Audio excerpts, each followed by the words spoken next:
My name is Jake. Today, I'm 22 years old and studying civil engineering in college, but the story I'm about to tell happened when I was a third-year high school student in 2019. I grew up in a small farming town in rural Kentucky.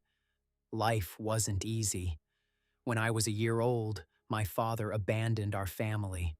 My mom was left alone to raise 5 children, so she moved to another state to work and send money home. Most of my childhood was spent living with relatives. We were poor, and people in town knew it. Kids whispered about us. Some adults looked down on us, but my brothers and sisters worked hard in school because we wanted a better life.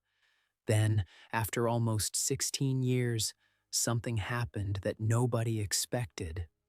My father came back.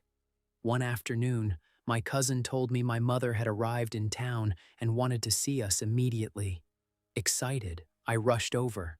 But when I walked into my uncle's house, it wasn't my mother waiting inside. It was a man sitting quietly in the living room. The moment I saw him, I froze. He looked exactly like me. The same eyes, the same nose, the same face. My uncle smiled and said, "Jake, that's your dad." I didn't know whether to feel angry, confused, or happy. Before I could say anything, the man stood up and hugged me. He apologized for everything, for leaving, for missing our childhood, for all the years we struggled without him. Somehow, my family decided to give him a second chance. For the first time in my life, we felt whole again. A year later, we moved to a remote farming community outside a small town in Tennessee to start over.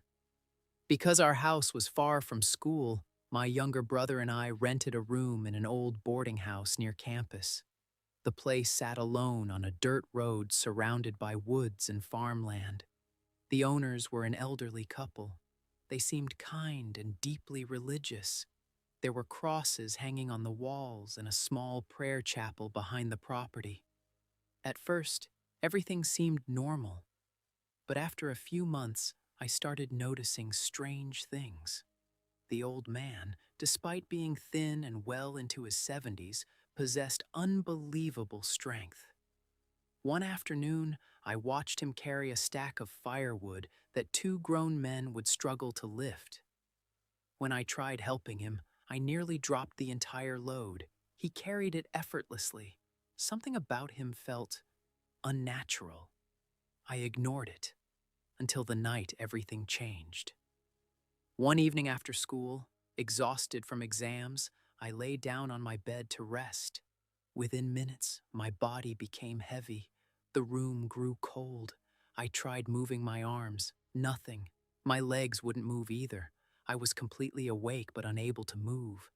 Then I heard scratching, slow, deliberate, coming from the dark corner of the room. Something crawled out of the shadows. It wasn't human. Its skin looked blue-gray, like something pulled from deep water. Its limbs bent in impossible directions. Its huge black eyes stared directly into mine as it crawled across the wall toward my bed. I tried screaming. No sound came out. The thing moved closer, closer, until its face was inches from mine. I thought I was going to die. Then I remembered something my mother always told me. When you're afraid, pray. So inside my mind, I started praying, over and over. The moment I did, the creature stopped. It twitched violently, then vanished, just disappeared. I sat up gasping for air. The experience felt so real that I couldn't sleep the rest of the night. The next evening, it happened again. The same paralysis, the same freezing cold. But this time, something different entered the room. A tall figure dressed entirely in black. Its face was hidden beneath a dark veil. It slowly walked toward my bed. Every step felt heavier than the last. When it finally lifted its head, I saw a face I can never forget. Black eyes, rotting skin, a smile filled with jagged teeth. It stared directly into me as if it wanted my soul. I was frozen in terror. Once again, I prayed. And just like before, the figure suddenly recoiled. Within seconds, it disappeared into darkness. After that night, I began praying every evening before bed. Strangely, the encounters stopped. A few months later, my brother and I moved into another boarding house closer to town. From that day forward, I never experienced anything like it again.